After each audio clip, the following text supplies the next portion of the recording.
Monsieur le Président, Monsieur le Vice-président, Madame la Présidente, Monsieur le député, chers collègues, Mesdames et Messieurs, merci beaucoup de m'avoir sollicité pour intervenir dans cette session particulièrement intéressante où j'ai entendu beaucoup de choses tout à fait pertinentes et qui vont en lien avec la politique qui est menée en ce moment, et puis d'autres choses que je vais probablement tempérer un petit peu, notamment la question sur les relations entre les structures ministérielles et les professionnels de santé. Néanmoins, je voulais donner probablement un petit peu de champ à cette question et commencer par vous dire que la question de l'accès aux soins, de la médecine générale, de la maîtrise de stage est inclue dans une vision large et globale et transformante qui est portée par les deux ministères, le ministère des Solidarités et de la Santé et le ministère de l'Enseignement supérieur et de la Recherche et de l'Innovation, à travers les éléments qui ont été annoncés par le Président de la République sur le plan Ma Santé 2022, et que depuis longtemps, on a essayé de donner une vision globale des évolutions souhaitables dans notre système de santé. Et vous allez voir qu'un certain nombre de problématiques qui ont été évoquées aujourd'hui sur la place de l'accès aux soins, sur le renforcement de la formation des étudiants, sur l'accès aux stages ambulatoires, sur la capacité à donner une vision réelle de notre système de santé aux plus jeunes et à leur donner les moyens de se former à l'exercice de la médecine générale, sont impliqués dans l'ensemble des réflexions de ce plan qui contient 5 axes principaux. Je ne vais pas forcément tous les détailler parce qu'on perdrait trop de temps sur une session qui est relativement courte, et je vais être concis, mais peut-être vous donner quelques exemples à travers les notions de formation qui sont un levier absolument majeur, ça a été redit à plusieurs fois dans cette session, d'évolution du système de santé, mais aussi d'accompagnement des transformations, ou sur la question de la territorialité pour renforcer l'accès aux soins, qui sont des éléments majeurs. Donc sur ces 5 axes, plusieurs pilotes ont travaillé en consultation avec les acteurs de terrain. Peut-être en avez-vous rencontré certains auprès des ARS ou auprès de vos communautés de santé. Et à partir de ces 5 axes, eh bien, les deux ministères ont cherché à donner une vision cohérente des évolutions souhaitables de notre système de santé, dont un des axes était de sortir justement, et ça a été dit, de l'hospitalocentrisme pour donner une vraie réalité encore plus importante que celle que vous connaissez à la notion de soins primaires et renforcer justement cet accès privilégié pour donner la possibilité à tous les patients sur l'ensemble du territoire d'accéder à des soins de qualité. Je pense que la carte qui a été montrée ici est un bon témoin de l'implication exemplaire de la discipline de la médecine générale dans cette logique-là, et c'est vraiment dans cette direction que le plan santé souhaite continuer à avancer en essayant d'actionner un certain nombre de leviers qui permettent justement de renforcer les initiatives mises en place dans l'implication notamment des maîtres de stage. Donc c'est, je pense, un élément important. Vous avez entendu beaucoup parler des évolutions de la formation, au-delà des points visibles sur l'évolution de la première année de la PACES, la disparition ou la transformation du numerus clausus ou l'évolution du concours de l'ECN. C'est vraiment la capacité à comprendre le système de santé et ses enjeux qu'on souhaite donner aux plus jeunes étudiants, notamment à partir du 2e cycle, en leur donnant accès de façon décloisonnée à la réalité de l'exercice qu'ils vont avoir à prendre en charge quand ils seront médecins, et notamment l'accès aux stages ambulatoires, que ce soit en médecine générale, mais également dans les autres spécialités, sous toutes ses formes, en exercice libéral, en exercice partagé, dans les maisons de santé pluridisciplinaires, etc. Et c'est un levier essentiel pour arriver à mieux faire connaître, mieux faire comprendre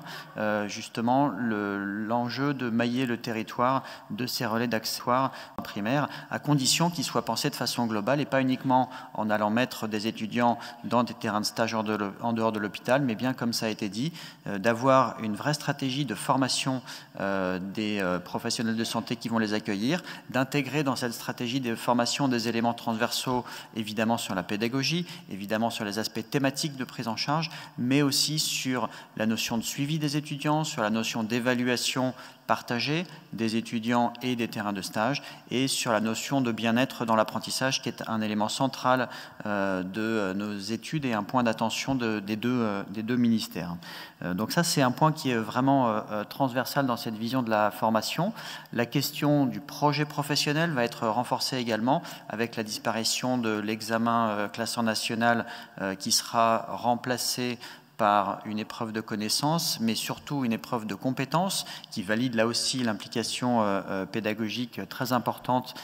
du CNGE et des enseignants de médecine générale dans cette approche de formation par compétences, et puis par la notion de l'accompagnement dans la création d'un projet professionnel avec une logique associée de tutorat qui permet justement de guider les étudiants dans la détermination ou la projection dans un exercice qui sera sous différentes formes et plus uniquement liées avec la réalité des stages actuels qui sont encore trop hospitalo-centrés. Donc ça, c'est vraiment un des éléments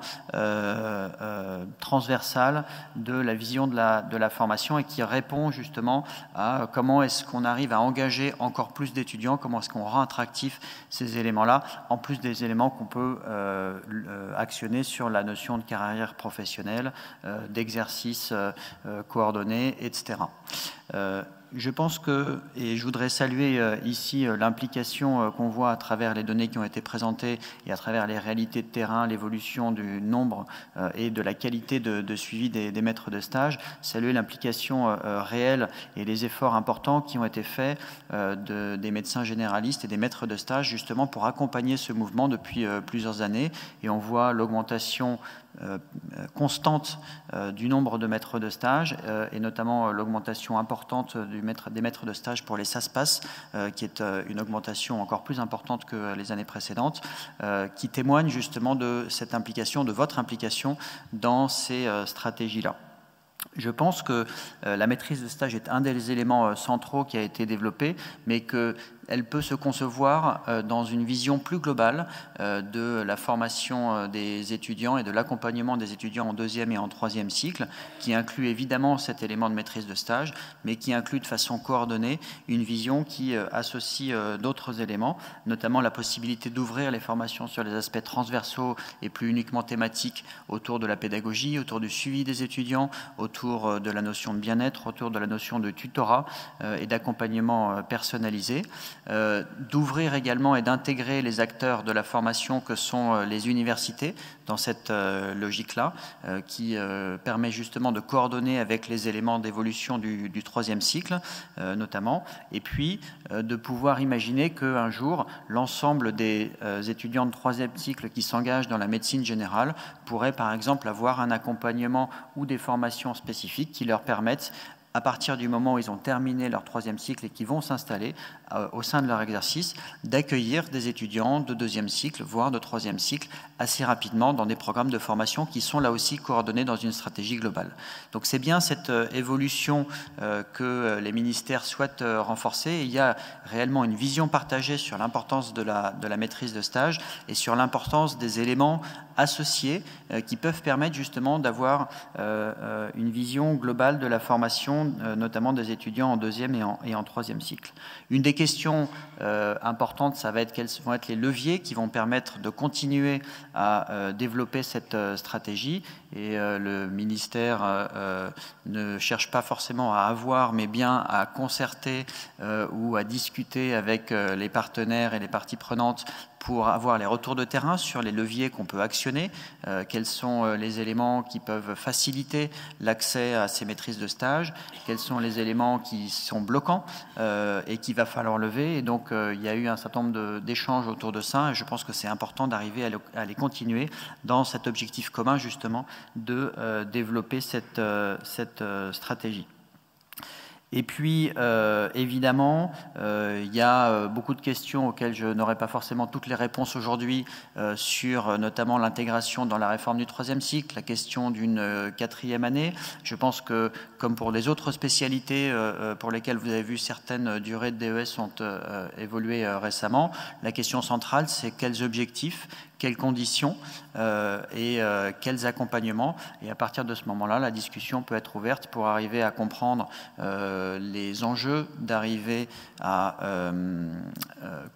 continuer à renforcer la formation et ne pas se dire qu'on va allonger des études qui sont déjà longues juste pour les allonger. Et je pense que c'est un élément central quand on pense qu'on est déjà à 6 ans de formation sur premier, deuxième cycle et qu'on va, pour certains DES ou pour certaines spécialités, continuer à allonger. C'est un point de vigilance important pour les tutelles ministérielles et qui se pense de façon coordonnée avec les évolutions dont j'ai parlé rapidement sur la question du premier et du deuxième cycle qui sont, vous l'avez compris, en plein chantier à l'heure actuelle. Et donc c'est bien avec cette vision globale sur l'ensemble des études, premier, deuxième et troisième cycle qui a été rénové récemment, qu'on essaye de penser une stratégie qui permette de renforcer en lien avec les éléments donnés sur le plan santé, l'implication des étudiants, l'attractivité pour les plus jeunes, des métiers autour du soin primaire et de la médecine générale, et justement d'arriver à proposer des solutions pertinentes à la question de l'accès aux soins, qui inclut évidemment cette notion de renforcement de l'attractivité de la médecine générale, mais aussi la notion d'exercice coordonné avec les communautés territoriales et de transfert de compétences ou de collaboration avec les autres professionnels de santé, notamment avec l'arrivée des infirmiers en pratique avancée, qui est également un des éléments récents. Voilà les éléments que je voulais donner pour alimenter la discussion. Encore une fois, un très grand merci de votre invitation et je suis ravi de pouvoir continuer à échanger sur ces sujets qui sont majeurs et qui sont inclus de façon claire et particulièrement transversale dans les éléments du plan santé du gouvernement actuel. Merci beaucoup.